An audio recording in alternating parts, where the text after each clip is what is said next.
पंतप्रधान नरेंद्र मोदी यांनी नुकताच ऑस्ट्रियाचा दौरा केला. मग त्या दौऱ्यात कोणते विषय, कुठले करार, अमकतमक ह्याची चर्चा खूप झाली. पण थोडं त्या पलीकडे जाऊन जर या दौऱ्याचा विचार करायचा झाला तर भारताच्या परराष्ट्र धोरणातली एक काय आपण ज्याला म्हणू बदल हा त्यातून नेमकेपणाने सूचित होतोय. त्याच वेळेला म्हणजे आपण ग्लोबल साऊथ असं ज्यावेळेला म्हणतो तर ग्लोबल साऊथ बरोबर जगात जे असे अलिप्त असणारे देश किंवा घटक आहेत त्यांना सुद्धा जोडून घेण्याचा प्रयत्न या निमित्ताने केला जातोय का, हाही एक प्रश्न यात विचारात घेतला पाहिजे. त्यामुळे ऑस्ट्रियाचा डाव, ऑस्ट्रियाची भेट, ऑस्ट्रियाचा दौरा हा एक नवा डाव असंच मी त्याचं वर्णन करतो.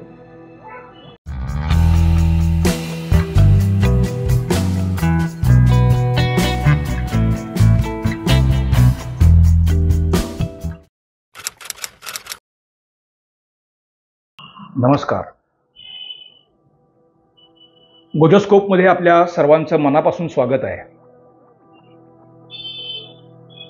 पंतप्रधान नरेंद्र मोदी यांनी मॉस्कोहून थेट ऑस्ट्रियाची राजधानी व्हिएन्ना गाठली आणि त्याच्यावरती खूप गोष्टी चर्चेला गेल्या. म्हणजे आता युक्रेन युद्धाच्या पार्श्वभूमीवरती मॉस्कोतून कुठलंही विमान थेटपणे युरोपात म्हणजे पश्चिम युरोपात येत नाही. मग यांच्यासाठी ती एअरस्पेस कशी खुली केली गेली इथंपासून सगळ्या गोष्टींची चर्चा झाली. मग ऑस्ट्रियातल्या दौऱ्याच्या आपण टी व्हीवरती अनेक गोष्टी म्हणजे त्यांना मिळालेला गार्ड ऑफ ऑनर असेल किंवा अन्य चर्चा, मग कुठले करार वगैरे हे सगळं, या सगळ्या गोष्टी महत्त्वाच्या आहेतच. पण व्हाय ऑस्ट्रिया? तर इथे एक शिफ्ट चेंज आपण ज्याला म्हणतो, धोरणातला शिफ्ट चेंज, म्हणून मी त्या गोष्टीकडे जरा जास्त वेगळ्या नजरेने पाहतो आणि ते आपल्यासमोर मांडायचा आजचा प्रयत्न आहे. म्हणजे गेल्या 70 वर्षामध्ये आपलं युरोपविषयीचं धोरण म्हणजे भारत देश आणि त्याचे परराष्ट्र धोरण, युरोप म्हटल्यानंतर आपल्याकडे कायम हा पश्चिम युरोप सेंट्रिक अशीच आपली धोरणं कायम राहत गेलेली आहेत. अर्थात त्याला शीतयुद्धाचाही एक पदर आहे. 1990 पर्यंत पश्चिम आणि पूर्व, तर पश्चिम नेहमी अमेरिकेच्या प्रभावाखाली आणि पूर्व युरोप सगळा जे बाल्कन प्रदेश आणि झेकोस्लोवाकिया असेल आणि तिथपासून अगदी खाली स्लोव्हेनियापर्यंत ह्या सगळा प्रदेश, बोस्निया हर्जेगोविना, स्लोव्हेनिया वगैरे वगैरे, अल्बानिया तिथेपर्यंत सगळे हा प्रदेश हा रशियाच्या अंकित असाच आपल्याला दिसेल. म्हणजे हंगेरी आहे, रोमानिया आहे, मोल्दोवा आहे, अगदी पोलंड आहे. तर इथे सरळ रशियाचंच आधिपत्य या सगळ्या भागात राहिलेलं आपल्याला दिसतं आहे. त्यामुळे मग आपलं युरोप सेंट्रिक धोरण म्हणजे ते कायम पश्चिमेला अनुकूल अशा स्वरूपाचं राहत गेलेलं आहे. गेल्या 5-7 वर्षामध्ये त्यात काही बदल, पण आत्ता जे धोरणात्मक बदल दिसतो आहे त्यात एक की पश्चिम युरोपबाबतचं आपलं धोरण, त्याच्यात बदल करण्यासारखी काही गरज नाही आहे, पण तरीसुद्धा ते वेगळं. पण पूर्व युरोपातले म्हणजे बाल्कन देश असतील किंवा बाल्कन देशाला लागून असलेले म्हणजे बल्गेरिया, रुमानिया किंवा हे सगळे प्रदेश, सगळे देश असतील, तर यांना सुद्धा जोडून घेण्यासाठी आपण विशेष प्रयत्न हा करतो आहे. म्हणजे युरोप अशी सिंगल एंटिटी न करता त्यातल्या प्रत्येक घटकाला, कारण युरोप म्हणजे एक आपल्याला दिसतं वरकरणी त्यात तथ्य आहे, परंतु तिथे सुद्धा वेगळ्या नॅशनॅलिटीज, इन द सेन्स की त्यांची भाषा वेगळी, त्यांची संस्कृती वेगळी. बरं, युरोपचं सुद्धा आपण एक जर गंमत बघितली तर ऑस्ट्रियन एम्पायर वेगळं होतं, हंगेरियन वेगळं होतं, रोमानियन वेगळं होतं, मोल्दोवियन वेगळं होतं. म्हणजे त्यांच्यात तशा सुद्धा काही आयडेंटिटीज या त्यांच्या भौगोलिक सीमांनुसार, भाषेनुसार त्यांच्या संस्कृती विकसित होत गेलेल्या आहेत आणि त्याच्यातून त्यांची नॅशनॅलिटी ही आकाराला आलेली आहे. मग झेकोस्लोवाकिया हा 1945 नंतर एक देश झाला, पण चेक वेगळे आणि स्लोवाक्स वेगळे. बोस्निया हर्जेगोविनातला संघर्ष सुद्धा तो त्या सांस्कृतिक संघर्षाचाच पदर त्यात मध्ये आपल्याला मोठ्या प्रमाणावरती दिसेल. आणि मग त्यांची नॅशनॅलिटी ही त्या पद्धतीनं बनत गेलेली आहे. मग या सगळ्याचं जे एक दर्शन आपल्या परराष्ट्र धोरणात जे घडत नव्हतं पूर्वी प्रकर्षाने, ते आता घडतं आहे. हा शिफ्ट चेंज. आणि अशात ऑस्ट्रियाचा दौरा जर आपण बघितला तर त्याला असे सगळे पदर हे येऊन चिकटतात. पश्चिम युरोपमध्ये स्थलांतरित म्हणजे मुस्लिम स्थलांतरित आहेत किंवा काही ख्रिश्चनही आहेत, तर स्थलांतरितांचा प्रश्न हा मोठ्या प्रमाणावरती आहे. जळणारा फ्रान्स आहे, जळणारा युरोप म्हणजे जर्मनी आहे, अगदी स्वीडनमध्ये सुद्धा आता आंदोलनं आणि हिंसाचार आपण बघतो आहे. एरवी फिनलंड, स्वीडन हे अत्यंत शांत देश आपल्याला म्हणून माहिती होते, तर तिथे सुद्धा आपल्याला हे समस्या जाणवत आहेत. डेन्मार्क सारखा प्रदेश आहे, तिथेही आपल्याला हे सगळं जाणवत आहे. त्यामुळे पश्चिम युरोपात एकीकडे हे सगळं आहे. पश्चिम युरोप हा साधारण नाटोच्या म्हणजे ज्याला नॉर्थ अटलांटिक ट्रीटी करार, उत्तर अटलांटिक जो काही करार संघटना असा त्या देशांचा तो समूह आहे. अर्थात अमेरिकेने बांधलेली ही मोठ आहे. हे सगळे या हे युरोपातले, पश्चिम युरोपातले देश हे नाटो या संघटनेतले आहेत. पूर्व युरोप मात्र त्यापासून वेगळा आहे. अर्थात त्याच्यावर रशियाचा पगडा होता आणि युक्रेनमधला संघर्ष हा युक्रेन म्हणते की आम्ही नाटोत जाणार म्हणूनच झालेला आहे. त्याला अन्यही अनेक पदर आहेत, पण एक कारण ते हेही आहे. तर या म्हणजे पूर्व आणि पश्चिम आणि परत नाटो, सेंट्रो नावाचा एक करार आहे, तो रशियाशी संबंधित असलेले देश जे आहेत तर त्याच्याशी एक करार, त्या करारांमुळे बांधले गेलेले देश आहेत. पण या सगळ्यात ऑस्ट्रिया हा देश कुठेही नाही, तुम्हाला कुठेही सापडणार नाही. तो युरोपीय महासंघातही नाही आहे, तो नाटोचाही सदस्य नाही आहे. त्या अर्थाने तो अलिप्त असा इंडिपेंडन्स, त्याचा खऱ्या अर्थाने जे काही आहे तर त्याचं स्वातंत्र्य, सार्वभौमत्व त्यांनी कायम राखलेला हा देश आहे. हे ऑस्ट्रियाचं सगळ्यात मोठं वैशिष्ट्य आहे. म्हणजे 1945ला युद्ध संपून गेलं, दुसरं महायुद्ध. त्याच्यानंतर युद्ध कैद्यांविषयी आपण कसं वर्तणूक केली पाहिजे त्याचा करार व्हिएन्नातच झाला. आता IAEA म्हणजे इंटरनॅशनल ॲटॉमिक एनर्जी अथॉरिटी, त्याचं मुख्यालय सुद्धा व्हिएन्नातच आहे. म्हणजे व्हिएन्ना या शहराला, ऑस्ट्रियाची राजधानी व्हिएन्ना या शहराला साधारणपणे फार मोठं स्थान हे पूर्वी राहिलेलं होतं. कालौघामध्ये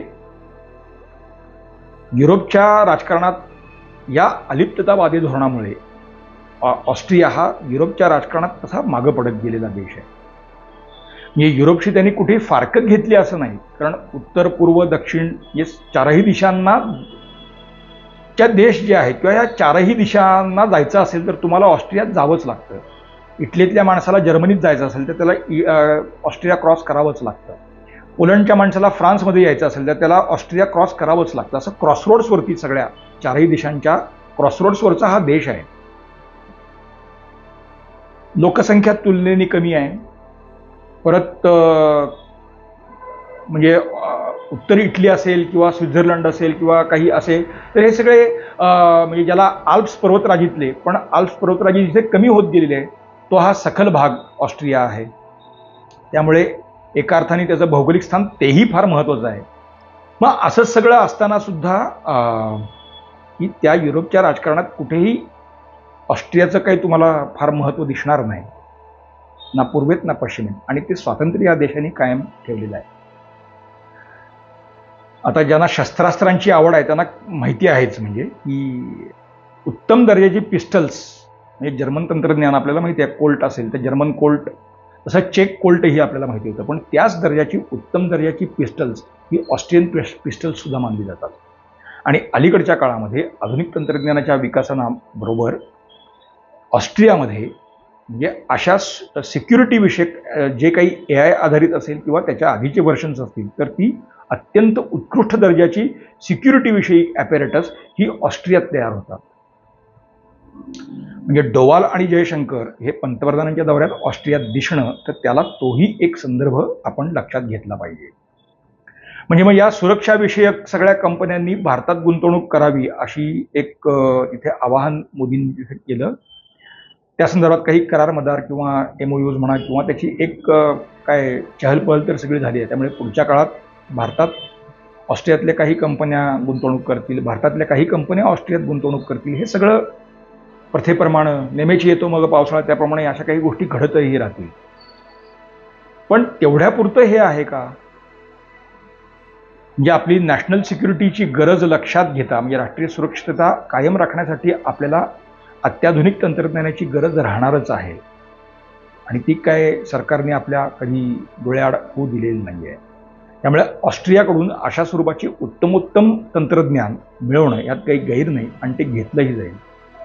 पण त्याच वेळेला मी जसं म्हटलं, पंतप्रधान आपले नेहमी सांगतात की ग्लोबल साऊथचा आवाज भारताला बनायचा आहे आणि तो भारत आहे. आता ते पोस्चरिंग आपण ठेवलेलं आहे. पण त्या ग्लोबल साऊथच्या बरोबर जगात जे असे साधारणपणे कुठल्याही गटातटाच्या राजकारणात नसलेले पण स्वतंत्र देश आहेत, तर त्याही देशांना सांधण्याचा प्रयत्न या निमित्ताने आपण परराष्ट्र धोरणाच्या माध्यमातून करतो आहे. आणि त्याचं एक दृश्यरूप हे ऑस्ट्रियामध्ये सुद्धा आपल्याला दिसून येते. त्यामुळेही हा दौरा माझ्या मते अत्यंत महत्त्वाचा आहे. म्हणजे एकीकडे ग्लोबल साऊथ जोडून घेत असताना असे जे जगातले प्रगत अप्रगत असे जे स्वतंत्र भूमिका असलेले देश, म्हणजे अलिप्ततावादी चळवळीत आपण त्या देशांची मोठ बांधलेली होतीच. आता त्या चळवळीचं काय झालं आपल्याला माहिती नाही. म्हणजे अलिप्ततावादी चळवळ किंवा नाम आता हे जवळपास नामशेष झाल्यासारखंच आहे. जगात अन्य अशा आघाड्या युत्या सगळ्या परत आलेल्या आहेत. क्वाड असेल त्याचं बनून स्क्वाड झालं, ब्रिक्स आलं, नाटो आहे, सेंट्रो आहे आणि युनो तर आहेच आहे. पण या सगळ्यातही आणि ऑस्ट्रियाचं एक वैशिष्ट्य असं, म्हणजे जे रशियात एक मागणी झाली युनोमध्ये काही रिफॉर्म्स झाले पाहिजेत, तर तशी मागणी ऑस्ट्रिया सुद्धा करतो आहे. त्याहीमुळे या भेटीकडे आपण जर बघितलं तर अशा घटकांची मोठ बांधण्यातला एक नवा डाव म्हणूनही या दौऱ्याकडे मी बघतो. यातून आपल्या सुरक्षाविषयक गरजा जशा पूर्ण होणार आहेत, तशाच युरोपमध्ये पुढच्या काळात, विशेषतः पश्चिम युरोपमध्ये पुढच्या काळात, पुढच्या 5 वर्षामध्ये, कारण नाटो संघटनेत आज जे देश आहेत तर ते पुढच्या काळात नाटोत राहतील अशी परिस्थिती नाही. आणि जे जगभर मानलं जातं आहे की पुढच्या काळात युरोपमध्ये मोठ्या प्रमाणावरती पुन्हा धर्माधारित हिंसाचार किंवा आंदोलनं आणि हे होईल आणि त्यातून पुन्हा पश्चिम युरोपचं काही विघटन होईल, तर त्या सगळ्यात ऑस्ट्रिया हा एक महत्त्वाचा भाग असणार आहे. म्हणजे ऑस्ट्रियात आज स्थलांतरित फारसे नाहीत, त्यांचं धोरणच तसं आहे, पण त्याची झळ काही प्रमाणात ऑस्ट्रियाला बसणारच आहे. तर त्याही वेळेला आपण त्यांच्याबरोबर असू हा एक विश्वास या निमित्ताने आपण दिलेला आहे. म्हणजे युरोपातल्या राजकारणात असा सुद्धा एखादा पार्टनर आपल्याबरोबर असणं आवश्यक आहे. म्हणूनच कदाचित 41 वर्षांनंतर एखादा भारताचा देश प्रमुख हा त्या दौऱ्यावर गेला, हाही त्याचा एक अर्थ वेगळा आहेच. मित्रांनो, आमचं आजचं हे विश्लेषण आपल्याला कसं वाटतंय आम्हाला आवर्जून सांगा. तुमच्या सूचनांचं स्वागत आहे. लाईक करा, शेअर करा, सबस्क्राईब करा, बेल आयकॉन दाबायला विसरू नका. पाहत रहा गोलेस्कोप. धन्यवाद.